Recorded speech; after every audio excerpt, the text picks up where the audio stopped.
اعوذ باللہ من الشیطان الرجیم بسم اللہ الرحمن الرحیم۔ ڈیئر اسٹوڈنٹس، السلام علیکم ورحمۃ اللہ وبرکاتہ۔ آج ہم تیسرا لیکچر اپنا جو ہے تصوف کی کلاس کا لیتے ہیں۔ پہلے لیکچر میں ہم نے تصوف کی لغوی اور اصطلاحی تعریف کی تھی ڈیٹیل کے ساتھ۔ دوسرے لیکچر میں ہم نے تصوف کو قرآنی پس منظر سے دیکھا تھا کہ قرآن تصوف کو کیسے لیتا ہے۔ آج جو ہے ہم تصوف کو حدیث شریف کی روشنی میں دیکھیں گے کہ حضور نبی کریم صلی اللہ علیہ وآلہ وسلم کے حدیث میں صوفیزم تصوف کے حوالے سے کیا باتیں، اور تصوف کو صوفیزم کو حدیث کی روشنی میں کتنی رہنمائی ملتی ہے، اور کتنا مضبوط اور مربوط بارگاہ رسالت مآب صلی اللہ علیہ وآلہ وسلم کے ساتھ صوفیہ کا ایک تسلسل ہے۔ اس سے پہلے یاد رکھیے گا کہ دنیا میں انسان کے لیے سب سے جو عظیم چیز ہے اللہ کا کلام قرآن مجید، اور اس کے بعد اگر کائنات میں سب سے کوئی بہترین چیز ہے تو وہ قول رسول ہے صلی اللہ علیہ وآلہ وسلم۔ کسی بھی کتاب میں آپ کو ملے کہ یہ قول رسول ہے، یہ حضور صلی اللہ علیہ وآلہ وسلم کا قول ہے، تو اس کے ساتھ محبت کرنا، اس پہ عمل کرنا ہم سب پہ لازم ہو جاتا ہے۔ ہاں، اگر آپ دیکھیں کہ اس کی روایت میں کوئی حکم آ رہی ہے یا قرآن کی کسی آیت سے ٹکرا رہا ہے، یا ظاہری طور پر دیکھیں کہ ہو سکتا ہے ایسے نہ ہو، تو آپ اس پہ تحقیق کر سکتے ہیں۔ اس پہ مسلمانوں کا پورا نظام ہے جرح و تعدیل کا، ہمارے محدثین نے کیا ہے، اور آپ نے حدیث کے جو لیکچر ہے اس میں یہ سنا بھی ہوگا۔ لیکن حضور علیہ السلام کے کسی قول کو بغیر کسی وجہ کے ٹھکرا دینا، یا اس پہ جو ہے وہ یقین نہ کرنا، یا اس کے حوالے سے کمزور بات کرنا، یہ مسلمانوں کا شیوا نہیں ہوتا۔ اور تصوف یا اسلام کا روحانی نظام، اسلام کا باطنی نظام، صوفیزم، یہ سارے کا سارا حضور علیہ السلام کے نور نبوت سے مزین ہے، حضور علیہ السلام کی ذات کے فیضان سے مزین ہے، حضور علیہ السلام کی صفات کے نور سے مزین ہے، اور حضور علیہ السلام کے زمانے کے نور سے مزین ہے۔ سچا صوفی وہ ہے کہ حضور علیہ السلام کی قدموں کی تلاش میں بارگاہ رسالت تک پہنچتا ہے، حضور علیہ السلام کے ایک ایک قول پہ عمل کرتا ہوا نظر آتا ہے۔ صوفیاء کی جو پہلی حدیث، جس طرح میں نے لغوی اور اصطلاحی تعریف پہ آپ کو بتائی تھی، اور یہ حدیث تقریباً تمام محدثین جو حدیث کی کتابیں لکھتے ہیں پہلی حدیث یہی نقل کرتے ہیں کہ انما الاعمال بالنیات۔ اس کا ایک حصہ کہ اعمال کا دار و مدار جو ہے وہ نیت کے اوپر ہے، اور ہمارا جو اسلامی تصوف ہے، ہمارا صوفیزم ہے، یہ سارے کا سارا جو ہے یہ نیت کے اوپر ہی انحصار کرتا ہے۔ اس نیت کی تشریح میں اسی 21ویں صدی میں فوت ہونے والے، دنیا سے چلے جانے والے ایک عظیم صوفی بزرگ، جن کو دنیا خواجہ ابو الخیر پیر محمد عبداللہ جان رحمۃ اللہ علیہ کے نام سے جانتی ہے، وہ اس حدیث کی تشریح میں فرمایا کرتے تھے کہ ایک آدمی نماز اس لیے پڑھتا ہے کہ وہ کہتا ہے کہ گھر میں نماز پڑھی تو ایک نماز کا ثواب، مسجد میں پڑھی تو 27 نمازوں کا ثواب ہے، لیکن ایک آدمی نماز اس لیے پڑھتا ہے کہ نماز حضور نبی کریم صلی اللہ علیہ وآلہ وسلم کی آنکھوں کی ٹھنڈک ہے، کیونکہ میرے آقا علیہ السلام نے فرمایا کہ نماز میری آنکھوں کی ٹھنڈک ہے۔ اب یہ نیت کا فرق آ جاتا ہے۔ جو آدمی اس نیت کے ساتھ نماز پڑھتا ہے کہ یہ نماز میں پڑھوں گا تو میرے نبی علیہ السلام کی آنکھوں کو ٹھنڈک پہنچے گی، تو آپ دیکھیں اس کی نماز کا کیا عالم ہوگا۔ اسی طریقے کے ساتھ اگر کوئی آدمی حرم شریف میں نماز پڑھتا ہے تو وہ کہتا ہے اتنا ثواب، مدینے میں پڑھتا ہے اتنا ثواب، لیکن مدینے میں نماز پڑھنے والا یہ دیکھتا ہے کہ اس نماز میں حضور علیہ السلام خود شامل ہیں، تو اس کی نیت کتنی عظیم ہو گئی کہ وہ حضور علیہ السلام کی اس موجودگی کا فائدہ اٹھا رہا ہے۔ تو یہ اعمال کا دار و مدار جو ہے وہ نیت کے اوپر ہے۔ اور میں اسلامک فلسفہ آپ کو ایک اور سمجھا دوں کہ ہمارے اسلام میں اعمال کو گنا نہیں جائے گا بلکہ تولا جائے گا۔ یہاں پہ کاؤنٹیبل نہیں ہے، گننے والا کام نہیں، بلکہ ویٹیبل ہے کہ کس کا ویٹ زیادہ ہے۔ کچھ لوگوں کے اعمال بہت کم ہوں گے لیکن اس میں نیت کا خلوص اتنا زیادہ ہوگا کہ وہ اتنے ہیوی ہو جائیں گے کہ جو بڑے بڑے اعمال ہیں ان کے روئی کے گالوں کی طرح ہوں گے، اور ان کے چھوٹے چھوٹے اعمال جو ہیں وہ بہت وزنی نکل آئیں گے۔ اس کی وجہ کیا ہے کہ ان کی نیت کے اندر اخلاص زیادہ ہوگا، اور تصوف کی جو بنیاد ہے یہ اخلاص کے اوپر ہے، یہ للہیت کے اوپر ہے، اور یہ نیت کے حسن کے اوپر ہے کہ جتنی آپ کی نیت اچھی ہو جائے گی آپ کے اعمال کا رزلٹ اتنا اچھا ہو جائے گا۔ صوفیاء کہتے ہیں آپ عبادت کم کریں کریں، لیکن جتنی عبادت کریں وہ حسن نیت کے ساتھ کریں، اخلاص کے ساتھ کریں۔ اخلاص کے بغیر جو ہے وہ آپ کی عبادت کا کوئی فائدہ نہیں ہے۔ تو یہ حضور علیہ الصلوۃ والسلام کی حدیثیں جو ہیں وہ تصوف کے راستے کو مزین کرتے نظر آ جاتے ہیں، اور پورے کا پورا ہمارا جو خانقاہی نظام ہے، ہمارا جو صوفیانہ نظام ہے، یہ سارے کا سارا ذات رسول صلی اللہ علیہ وسلم اور قول رسول صلی اللہ علیہ وآلہ وسلم سے مزین نظر آتا ہے۔ اب ہم تصوف کے حوالے سے ایک بڑی خوبصورت حدیث، جس کو حدیث جبریل کہا جاتا ہے، بڑی مشہور حدیث ہے، بارہا دفعہ آپ نے سنی ہوگی، عوامی انداز میں بھی پیش کی جاتی ہے کہ ایک شخص آیا انسانی صورت میں اور بڑے ہی خوبصورت انداز میں آ کے، اس کا اگر مختصر دیکھا جائے تو میں اپنے ٹاپک کے حوالے سے دیکھا جائے تو حضور علیہ الصلوۃ والسلام کی بارگاہ میں آ کے پوچھتا ہے کہ احسان کیا ہے؟ تو آپ نے جواب میں ارشاد فرمایا کہ احسان یہ ہے کہ تم خدا کی عبادت اس طرح کرو کہ گویا تم خدا کو دیکھ رہے ہو۔ اگر اللہ کو دیکھ نہیں رہے تو کم از کم یہ کیفیت ضرور پیدا کر لو کہ اللہ تمہیں دیکھ رہا ہے۔ اب یہ حدیث بخاری شریف کی حدیث ہے، اور باقی محدثین نے بھی اس کو مختلف انداز کے ساتھ نقل کیا ہے۔ آپ دیکھیں کہ سچا صوفی جو ہوتا ہے اس کی عبادت کرتے ہوئے آپ دیکھیں کہ سچا صوفی جب اللہ کی بارگاہ میں کھڑا ہوگا تو وہ اس انداز کے ساتھ کھڑا ہوگا کہ گویا وہ اللہ کو دیکھ رہا ہے۔ اگر ایسا نہیں ہے تو پھر ایسا تو ضرور دیکھے کہ وہ یہ کہہ رہا ہے کہ اللہ مجھے دیکھ رہا ہے۔ یعنی صوفی کی تعریف اگر حدیثوں میں آتی ہے، اور کچھ لوگ تو تصوف کو کہتے ہیں یہ احسان کا علم ہے، کچھ خانقاہوں نے اپنے ناموں کے ساتھ دار الاحسان جیسے نام رکھے ہوتے ہیں کہ تصوف جو ہے یہ لفظ قرآن و سنت میں نہیں، لیکن احسان جو ہے یہ لفظ قرآن و سنت میں پایا جا رہا ہے۔ لیکن احسان کے حوالے سے بھی ہمیں یہ بات نظر آتی ہے کہ سچے صوفی کی عبادت میں جب ہم دیکھتے ہیں کہ اس کی عبادت میں یہ بات بڑی واضح نظر آتی ہے کہ وہ اللہ کی عبادت بڑے خشوع و خضوع کے ساتھ کرتا ہے۔ وہ کیسا آدمی صوفی ہو سکتا ہے جو لوگوں کے تو اخلاق کی اچھائی کی بات کرے، لوگوں کے کردار کا اچھا ہونے کی بات کرے، لیکن اس کی اپنی عبادت مکمل نہ ہو، اس کے سجدوں میں وہ چاشنی نہ ہو، وہ ایسی عبادت نہ کر رہا ہو کہ اللہ اسے دیکھ رہا ہے یا وہ اللہ کو دیکھ رہا ہے۔ تو یہ حدیث جو ہے یہ تصوف کے حوالے سے ایک بڑی واضح گائیڈ لائن دیتی ہوئی ہمیں نظر آتی ہے، اور بندے کے دل میں اس احسان کی کیفیت کو پیدا کرنا ہی در حقیقت صوفیاء کا کلام ہے۔ یہی تصوف ہے اور یہی صوفیزم ہے۔ اور یاد رکھیے کہ تصوف جو ہے یہ اسلام سے الگ کوئی چیز نہیں ہے۔ آپ کی جو ظاہری عمل ہے اس کو باطن کا زیور پہنانا، باطن کا حسن عطا کرنا، یہی اسلامی تصوف ہے اور یہی احسان ہے۔ کہ دیکھیں جس طرح نماز کے حوالے سے مختلف حدیثیں آئی کہ ہاتھ کہاں باندھنے ہیں، ہاتھ کب اٹھانے ہیں، سجدے میں کب جانا ہے، سجدے میں کیا پڑھنا ہے، قیام میں کیا، یہ سارے کا سارا یہ علم بھی حدیث سے ہمیں ملتا ہے۔ لیکن یہ حدیثیں کہاں پہ ہے؟ اب قرآن، حدیث، فقہ اور صوفیزم کو سمجھنے کی کوشش کیجئے گا کہ قرآن ان سب کا نچوڑ ہے، کہ قرآن صرف حاکم الصلاۃ کہہ کے بات ختم کر دیتا ہے۔ اب حدیث آ کے اس کی لیجسلیشن، تشریعات کرتے ہوئے نظر آتی ہے کہ اس چیز کو آپ نے کیسے پڑھنا، اور پھر حدیث میں بھی آگے جا کے مسلمانوں کی یہ خصوصیت کہ مسلمانوں نے تخصص اور اسپیشلائزیشن ایسی کی کہ جو فقی لوگ ہیں انہوں نے اس حوالے سے دیکھا کہ ہاتھ کہاں باندھنے ہیں، نگاہ کہاں رکھنی ہے، قبلے کی ڈائمنشن کیا ہونی چاہیے، یہ سارے فقی امور ہیں۔ لیکن اس سب کے اندر جو روح ہے، اصل چیز تو روح ہے نا، کہ آپ کا دل اللہ کی طرف ہونا چاہیے۔ سارے ارکان آپ رکھ لیں لیکن دل اگر اللہ کی طرف نہیں ہے تو نماز میں حضوری نہیں ہے۔ وہ چیز جو ہے وہ حدیث جبریل میں صوفیاء بتاتے ہیں ہمیں۔ یہ صوفیاء کے حصے میں آئے کہ یزکیہم، تزکیہ کرنے کے بعد آپ اس مقام پہ ہوں گے، آپ کے ہاتھ بھی صحیح بندھے ہوئے ہیں، آپ کی نگاہ بھی ٹھیک ہے، آپ قیام و رکوع بھی ٹھیک کر رہے ہیں، لیکن آپ ایسی عبادت نہیں کر رہے، آپ کے خیالات کہیں ہو رہے ہیں اور آپ کے ذہن میں یہ بات نہیں ہے کہ اللہ مجھے دیکھ رہا ہے یا میں اللہ کو دیکھ رہا ہوں، تو پھر آپ صوفیاء کی قبیل میں ابھی شامل نہیں ہوئے۔ سچے صوفی کی نشانی جو حدیثوں میں ملتی ہے وہ یہی ہے کہ وہ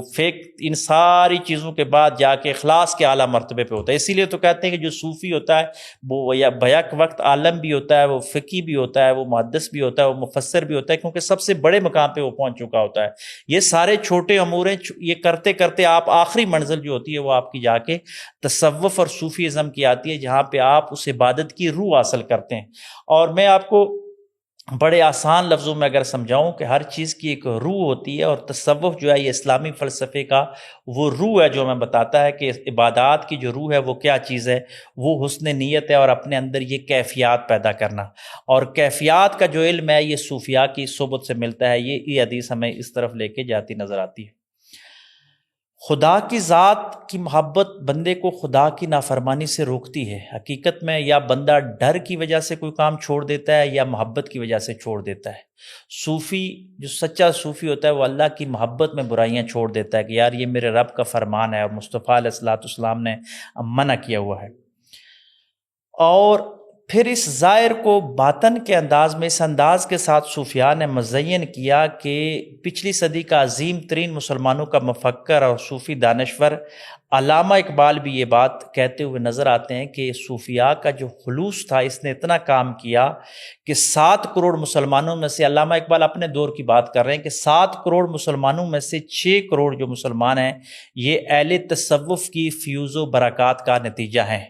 یعنی دنیا میں صحابہ اکرام کے بعد اگر کسی نے سب سے زیادہ اسلام کی تبلیغ کی ہے یا اسلام لوگوں تک پہنچایا تو وہ یہ اہل تصوف اور یہ صوفیاء تھے۔ وجہ کیا تھی کہ ان کی نیت میں حسن زیادہ پایا جاتا تھا، یہ اخلاص کی طرف جو تھے یہ زیادہ روشن تھے۔ اب جس چیز پہ وہ زیادہ زور دیتے تھے اپنے اخلاص کے حوالے سے، اللہ تعالیٰ کی محبت، رسول اللہ صلی اللہ علیہ وآلہ وسلم کی اطاعت اور تزکیہ نفس، یعنی اپنے نفس کو فضائل اخلاق سے آراستہ کرنا اور رذائل اخلاق سے پاک کرنا، اور برداشت اور رواداری اور خدمت خلق۔ یہاں پہ میں روک کے آپ کو بات بتاتا چلوں کہ صوفیاء نے سب سے بڑی جو بات کی ہے وہ اختلافات کی بات نہیں کی، بلکہ جو موافقات تھی اس کو اپناتے ہوئے اور مذہب اور فقہ سے بالا تر ہو کر اللہ کی مخلوق کو اللہ کی مخلوق سمجھتے ہوئے اللہ کے قریب کرنے کی کوشش کی ہے۔ یعنی انہوں نے یہ نہیں دیکھا کہ کوئی بندہ فقہی جزیات میں کس پہ عمل کر رہا ہے یا کیا کر رہا ہے۔ اور اس سے پہلے بھی صوفیاء نے جو عظیم کام کیا کہ انہوں نے سب سے پہلے لوگوں کو مساوات کے درس پہ لے کے آئے، ان کو کھانا کھلانے کے آداب سکھائے، ان کو کھانا کھلایا، اور اس کے بعد ان سب چیزوں سے مزین ہو گئے تو پھر باطنی طور پہ ان کو روح کا وہ عظیم کھانا کھلایا کہ وہ توحید و رسالت پہ ایمان لے آئے اور کلمہ پڑھ کے مسلمان ہو گئے۔ اور ان سب کی جو بنیاد تھے، صوفی ایسا کیوں کرتا تھا؟ وہ اللہ تعالیٰ کی محبت میں کرتا تھا۔ صوفیاء حضرات اپنی تعلیمات میں سب سے زیادہ جس چیز پہ زور دیتے ہیں وہ عشق اور محبت خداوندی ہے، کیونکہ محبت ہی وہ نقطہ ہے جو محب کو اپنی محبوب کی اطاعت پہ مجبور کر دیتا ہے اور اس کی نافرمانی سے روکتا ہے۔ اسی لیے تو کہتے ہیں کہ محبت جو ہے وہ فاتح عالم ہے۔ اگر پوری انسانیت کو فتح کرنی ہے تو ہمیں محبت کے ذریعے ہی فتح کرنی ہوگی۔ اور صوفیاء کی امام، صوفیاء میں مرد صوفیاء کا بھی بڑا مقام ہے اور عورتوں میں بھی بڑی عظیم شان صوفیاء گزری ہیں، اور ان عورتوں کی صوفیاء میں امام صوفیاء اگر کہا جائے تو حضرت رابعہ بصریہ رحمۃ اللہ علیہ کا مقام آتا ہے۔ وہ کہتی ہیں کہ خدایا اگر میں تیری بندگی جنت کے لیے کرتی تو تو مجھے اس سے محروم رکھنا، اگر میں جہنم کے خوف سے تیری عبادت کرتی تو تو مجھے اس میں جھونک دینا، لیکن اگر میں تیری بندگی تجھے پا لینے کے لیے کرتی تو مجھے اپنے آپ سے محروم نہ کرنا۔ یہ پورا کا پورا جو حدیث احسان ہے اس کا ترجمہ اور تفسیر اور تشریح بتا دی حضرت رابعہ بصریہ رحمۃ اللہ علیہ نے کہ اللہ کی عبادت نہ جنت کے لالچ میں کرو اور نہ دوزخ کے خوف سے کرو۔ ہاں یہ ضروری ہے کہ ہمیں جنت کی ہر وقت طلب کرنی چاہیے، حضور علیہ الصلوۃ والسلام کی حدیثوں سے ثابت ہے، دوزخ سے پناہ مانگنی چاہیے، لیکن ان سب سے بڑی چیز جو ہے صوفیاء کا مطمع نظر کہ اللہ کی رضا اور اللہ کی محبت، کیونکہ اللہ کی محبت نصیب ہوگی، اس کی تھاٹ میں یہ کام کیا تو یہ باقی چیزیں ہمیں خود بخود نصیب ہو جائیں گی۔ اور فراق و وصل میں کیا ڈھونڈنا، محبوب کی رضا مندی ڈھونڈو کہ محبوب سے محبوب کے سوا کی تمنا کرنا جو ہے افسوس ہوتا ہے۔ یعنی آپ محبوب سے محبوب ہی کو مانگ لو، رب سے رب کو مانگو، مصطفیٰ علیہ الصلوۃ والسلام کو مانگو، جب وہ آپ کے ہوگے تو جنت بھی انہیں کی ہے اور دوزخ سے پناہ بھی وہی دیں گے۔ اور علامہ شبلی رحمۃ اللہ علیہ نے کمال بات کی کہ صوفی دونوں جہانوں میں اللہ تعالیٰ کی ہستی کے علاوہ کسی اور چیز کو نہیں دیکھتا۔ یعنی صوفی جو ہوتا ہے وہ اللہ تعالیٰ کے لیے ہی محبت کرتا ہے اور اللہ تعالیٰ کے لیے ہی نفرت کرتا ہے۔ اور صوفیاء کے بڑے امام ربانی مجدد الفسانی رحمۃ اللہ علیہ کا یہ قول آپ فرماتے ہیں، مقربین بارگاہ الہی یعنی صوفیاء حضرات اگر بیشت چاہتے ہیں تو اس لیے نہیں کہ ان کا مقصد لذت نفس حاصل کرنا ہے، بلکہ اس لیے کہ وہ خدا کی رضا کی جگہ ہے۔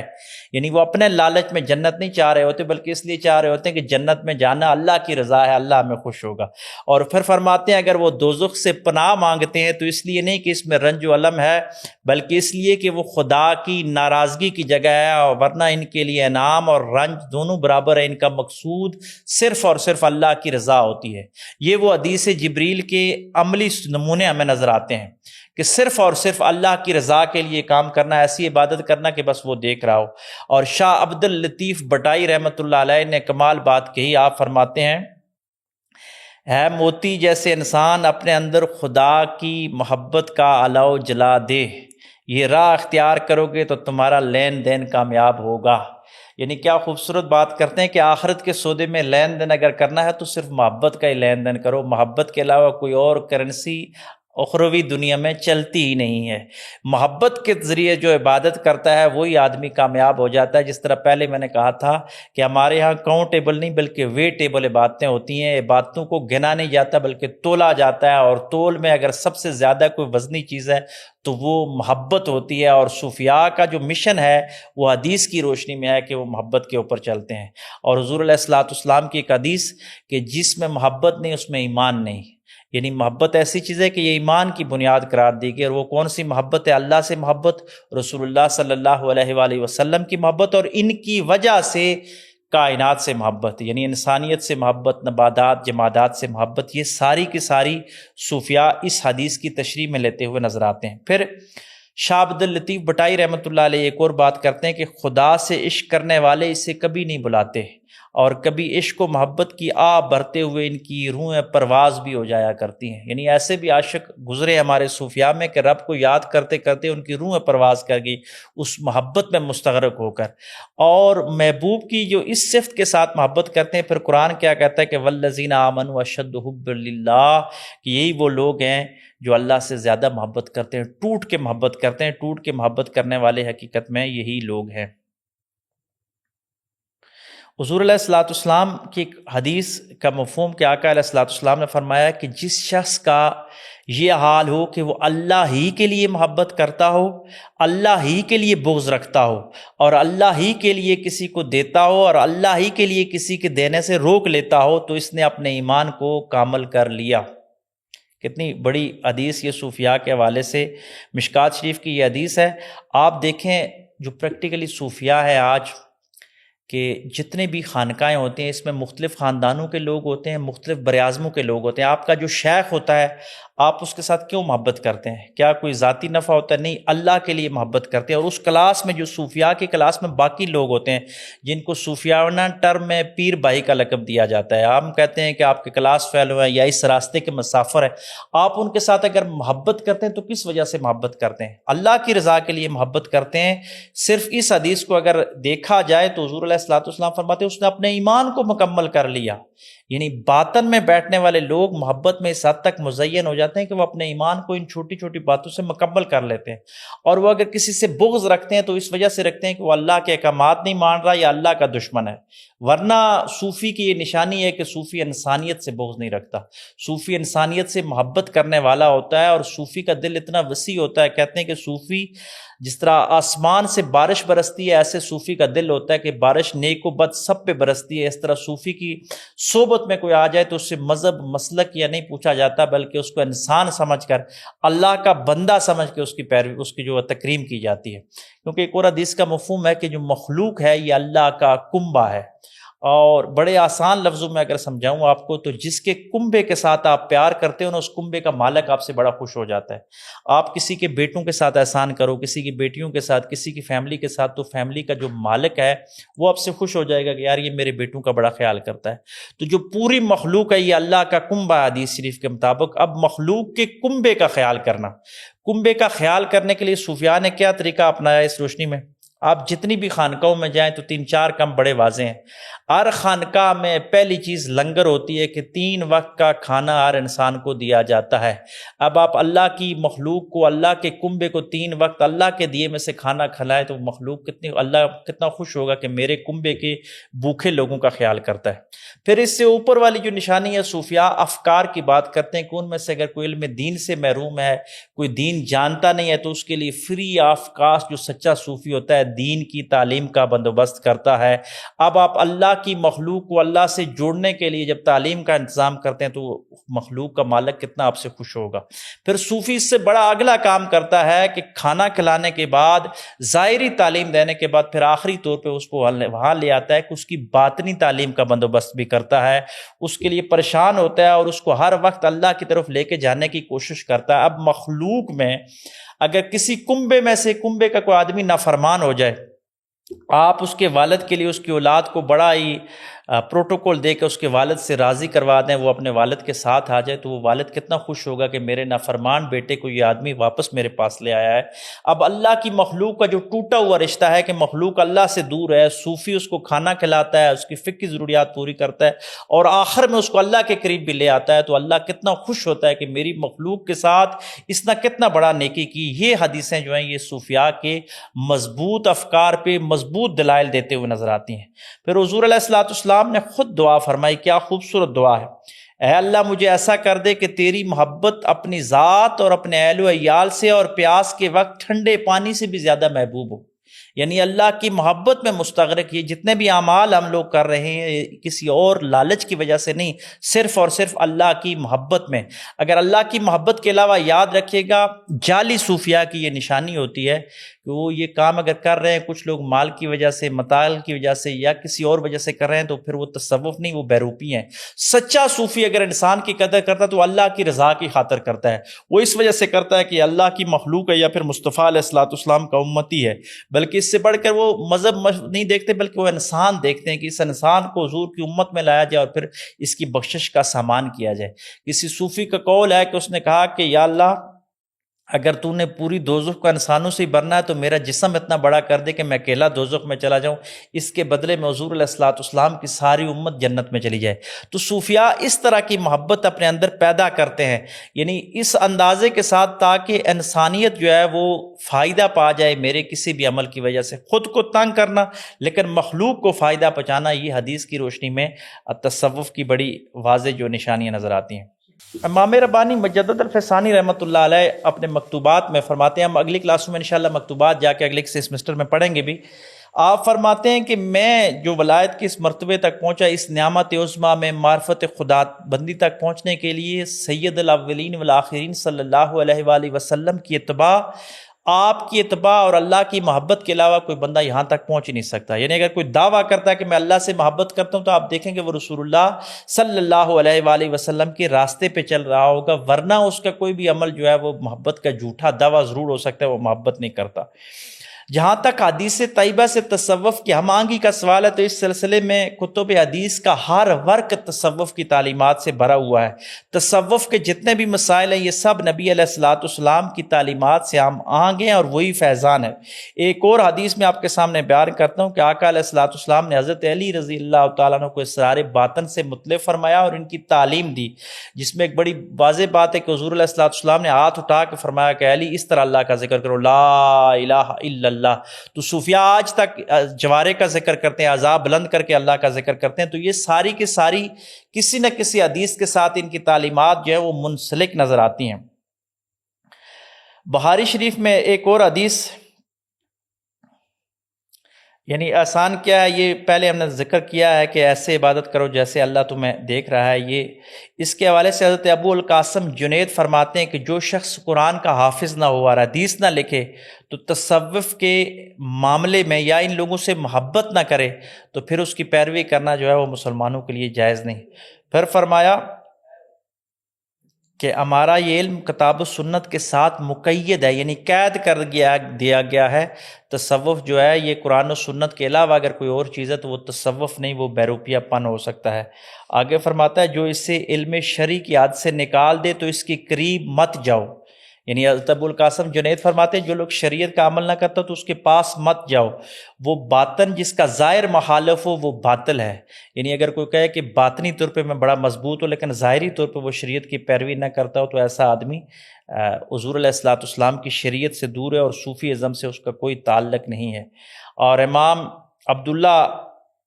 اپنے ایک قصیدے میں فرماتے ہیں کہ اہل تصوف کے طریقے میں شریعت کے خلاف نہ کوئی ابتدا ہے نہ انتہا ہے، لہٰذا سنو اور خاموش رہو، یعنی شریعت کو سنو اور اسی پہ عمل کرو، اس کے علاوہ کوئی اور چیز نہیں ہے۔ جو ان لوگوں کی باتوں کو چھوڑ دے وہ بھٹک جاتا ہے، اور ہمیشہ کتاب و سنت کے ساتھ ہی رہو، یعنی کتاب و سنت کے علاوہ صوفیاء نے کبھی بھی کسی حوالے سے بھی کسی ایسی چیز کی جو ہے وہ حوصلہ افزائی نہیں کی جو حضور علیہ الصلوۃ والسلام کی سیرت سے نہ ملتی ہو۔ اب حضور علیہ الصلوۃ والسلام کی تصوف کے حوالے سے پریکٹیکلی طور پہ آپ دیکھتے ہیں کہ آج لوگ کہتے ہیں کہ خانقاہیں جو ہیں ان کا حدیث سے کہاں ثبوت ملتا ہے یا مرکز بنانا، تو میں بڑی آپ کو ایک تاریخی بات بتا دوں کہ اسلامی تصوف میں بلکہ اسلامی تاریخ میں مسجد کی بنیاد بعد میں ڈلی اور خانقاہ پہلے بنے۔ میں آپ کو بڑے وثوق سے جس طرح پہلے بھی کہا تھا کہ غار حرا کی عبادت پہلے ہے، غار حرا پہلے ہے اسلامی تاریخ میں، اور مسجد نبوی بعد میں ہے، ٹھیک ہے۔ حضور علیہ الصلوۃ والسلام حرم شریف میں عبادت کرتے تھے، لیکن غار حرا کی خلوتوں میں جا کے زیادہ یاد کرتے۔ اب مدینے میں آتے ہیں تو کیا دار ارقم جو ہے یہ کیسی خانقاہ تھی، اصحاب صفہ کا چبوترا یہ کیسی خانقاہ تھی، اور پھر کچھ صحابہ اکرام نے اپنے گھروں میں عبادت کے مرکز بنائے ہوئے تھے۔ حضرت ابوبکر صدیق رضی اللہ تعالیٰ عنہ کے حوالے سے آتا ہے کہ انہوں نے اپنے گھر میں چھوٹی سی ایک مسجد بنائی ہوئی تھی جہاں پہ خواص لوگ صرف آ کے عبادت کیا کرتے تھے۔ پھر اگر میں ایک بڑی خانقاہ کا ذکر نہ کروں تو یہ زیادتی ہوگی، کچھ لوگ حضور علیہ الصلوۃ والسلام کی اس طرف آتے نہیں۔ آپ شب ابی طالب کے 3 سالوں کو نہیں دیکھتے کہ حضور علیہ الصلوۃ والسلام اپنے خاندان اور اپنے صحابہ کو لے کے ایک گھاٹی میں 3 سال تک رہے، اور ان 3 سالوں میں کھانا پینا اور افلاس کا شکار حتیٰ کہ یہاں تک آتا ہے کہ چمڑا چبایا کرتے تھے۔ تو وہ 3 سال جو ہیں دین کی سربلندی کے لیے شب ابی طالب میں رہنا،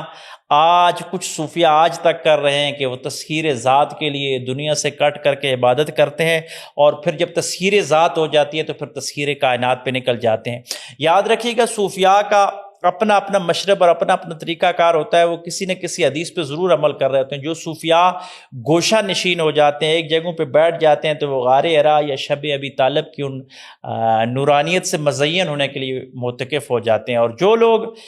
ہمہ وقت دین کی تبلیغ کے لیے سرگرم رہتے ہیں، اسفار کرتے ہیں اور مخلوق کو، وہ لوگ اپنی تسخیر کی ذات کر چکے ہوتے ہیں، وہ تسخیر کائنات کی طرف ہیں، وہ مدنی دور کی طرف اعلیٰ و ارفع کام یعنی حضور علیہ الصلوۃ والسلام کی دین کی اشاعت اور ترویج کی طرف نکل رہے ہوتے ہیں۔ یہ ساری چیزیں جو ہیں ہمیں حضور علیہ الصلوۃ والسلام کی حدیثوں سے بڑی واضح نظر آتی ہیں۔ یہ اگر ان ساری حدیثوں کو دیکھا جائے تو یہ بات بڑی واضح نظر آتی ہے کہ اسلام کا جو روحانی پہلو ہے یہ سارے کا سارا حضور نبی کریم صلی اللہ علیہ وآلہ وسلم کا جو نظریاتی علم ہے اس سے مزین اور مربوط نظر آتا ہے۔ اب اگر کہیں جا کے اس میں کوئی خامی یا کوئی کوتاہی نظر آتی ہے تو وہ حضور علیہ الصلوۃ والسلام کی جو تعلیمات ہے ان کا عمل غلط انداز کے ساتھ جو لوگ پیش کرتے ہوئے نظر آتے ہیں، میں سمجھتا ہوں کہ انہیں اس سے اجتناب کرنی چاہیے، کیونکہ ذات رسول صلی اللہ علیہ وآلہ وسلم پہ جب کوئی بات آتی ہے تو وہ ایک مسلمان کی آخرت کے لیے ایک بڑی خطرناک بات آ جاتی ہے کہ کوئی کمزور بات کہے۔ اس لیے ہمارے جتنے بھی صوفیہ ہیں وہ ذات رسول صلی اللہ علیہ وآلہ وسلم کی صورت میں ان کی عملی زندگی کو اپناتے ہوئے اور حدیث سے استفادہ کرتے ہوئے ہمیں قرآن مجید کے ذریعے تصوف سکھاتے ہوئے نظر آتے ہیں۔ حضور نبی کریم صلی اللہ علیہ وآلہ وسلم کی جو سیرت ہے وہاں سے کیفیات کا علم حاصل کرتے ہیں، اور یہ صرف صوفیاء کی زندگی میں آیا کہ صوفیاء ان جو کرداروں کو بھی بڑے واضح انداز کے ساتھ کرتے نظر آتے ہیں، کہ جس طرح صحابہ اکرام کے حوالے سے آتا ہے کہ وہ اونٹ کی اگر کسی نے سواری دیکھی کہ حضور علیہ الصلوۃ والسلام اونٹ پہ بیٹھے تو کس انداز کے ساتھ بیٹھے، جاتے ہوئے کہاں پہ جا کے مسکرائے حضور تو وہاں وہ مسکرائے، یعنی یہ وہ علم ہے جو کیفیات کا علم ہے۔ جو عاشق لوگ ہوتے ہیں، محبت کرنے والے ہوتے ہیں، وہی فقہ میں ان چیزوں کی بات نہیں آتی کہ کہاں مسکرانا تھا، لیکن صوفیاء ایسا کام کرتے ہیں، یہ ان کیفیات سے مزین ہوتے ہیں۔ چنانچہ حضرت ابو ہریرہ رضی اللہ تعالیٰ سے روایت ہے کہ حضور علیہ الصلوۃ والسلام نے فرمایا، میں نے اپنے نیک بندوں کو دیکھا، نہ کسی کان نے ان کے بارے میں جیسی کسی چیز کے لیے تیار کر رکھی ہے، نہ کسی آنکھ نے ان کے لیے ایسی چیز تیار کر رکھی ہے، اور نہ کسی دل میں ایسا خیال آیا جو ان کے لیے رکھی ہے۔ فرمایا اس بات کی تصدیق چاہو تو یہ آیت پڑھو کہ کوئی نفس نہیں جانتا جو کچھ ہم نے ان کی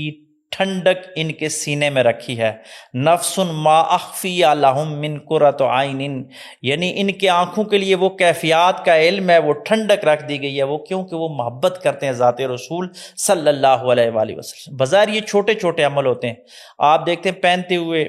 جوتا دائیں سائڈ سے پہننا، مسجد سے جاتے ہوئے دایاں پاؤں اندر کرنا، بایاں باہر نکالتے ہوئے پہلے کرنا، یہ چھوٹی باتیں لیکن یہ کیفیات کا علم ہے۔ صوفی محبت میں مستغرق ہو کے یہ چھوٹے چھوٹے اعمال کرتا ہے۔ جس طرح دنیا میں برانڈ آتے ہیں نا، وہ کوئی کہتا ہے کہ میں فلاں برانڈ کو آگے لے کے جا رہا ہوں، میں فلاں برانڈ کو آگے لے کے جا رہا ہوں، لیکن صوفی جو ہوتا ہے وہ صرف اور صرف محمدی برانڈ کو فالو کرتا ہے کہ محمد علیہ الصلوۃ والسلام نے یہ کام کیا، میں اس وجہ سے کہہ رہا ہوں۔ جب وہ اس محبت کے ساتھ یہ کام کرتا ہے تو پھر اس کا جو ہے وہ مقام یہ ہو جاتا ہے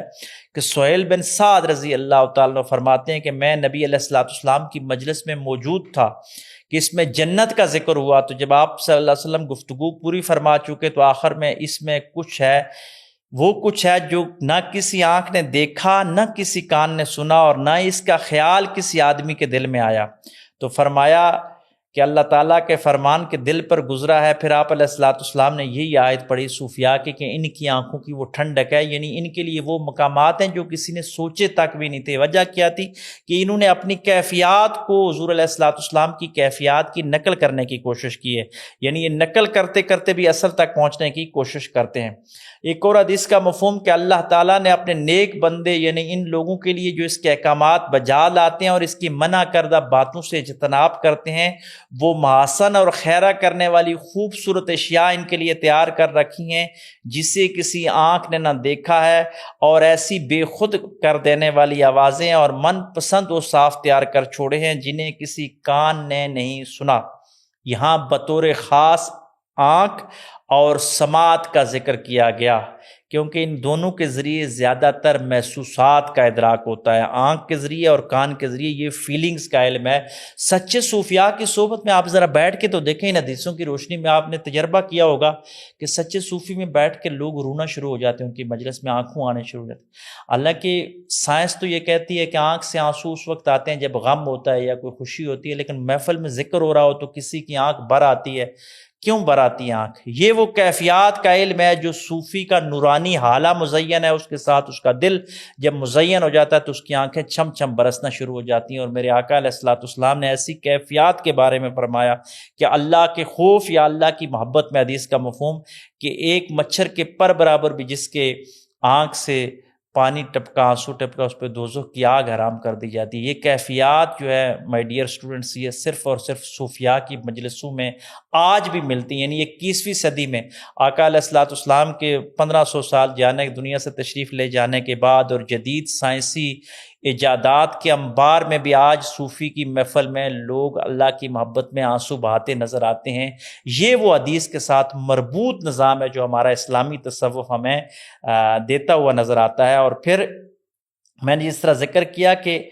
چکھنے، سونگنے اور چھونے کے ذریعے ادراک کم ہوتا ہے لیکن سننے اور آنکھوں کے ذریعے زیادہ ہوتا ہے، اور اللہ تبارک و تعالیٰ نے ان کے لیے پھر جو جنت تیار کیا فرمایا کہ وہ کسی کے وہم و ادراک میں بھی نہیں ہوگی جو ان کے لیے میں نے تیار کی۔ کیوں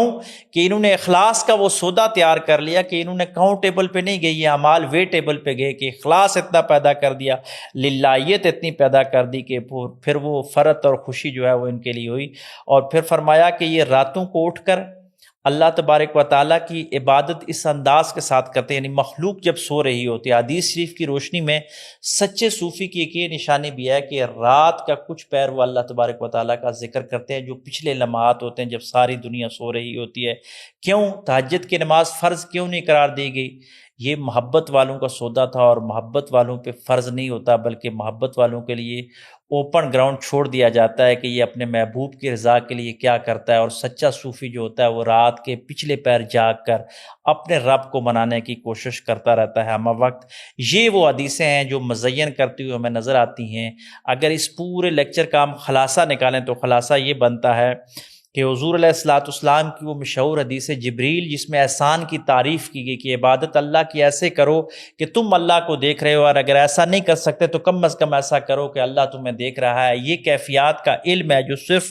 صوفیاء کے یہاں نظر آتا ہے، اور صوفیاء کرتے کرتے پھر اس عبادت میں اتنا حلاوت اور اتنا خلوص پیدا کر دیتے ہیں کہ ان کی مجلس میں بیٹھنے والوں کے دل نرم ہو جاتے ہیں اور ان کے آنسو برسنا شروع ہو جاتے ہیں، اور جب آنسو برستے ہیں تو پھر دل کی کھیتی مزید زرخیز ہو جایا کرتی ہے۔ یہ وہ کیفیات کا علم ہے جو ہمیں حدیث شریف سے ملتا ہے۔ اس کے حوالے سے اگر کسی کا کوئی سوال ہو تو انشاءاللہ وہ سوال کرے، ضرور اس کا جواب بھی دیا جائے گا۔ آج کے لیکچر کو یہاں پہ ختم کرتے ہیں۔ وآخر دعوانا الحمدللہ رب العالمین۔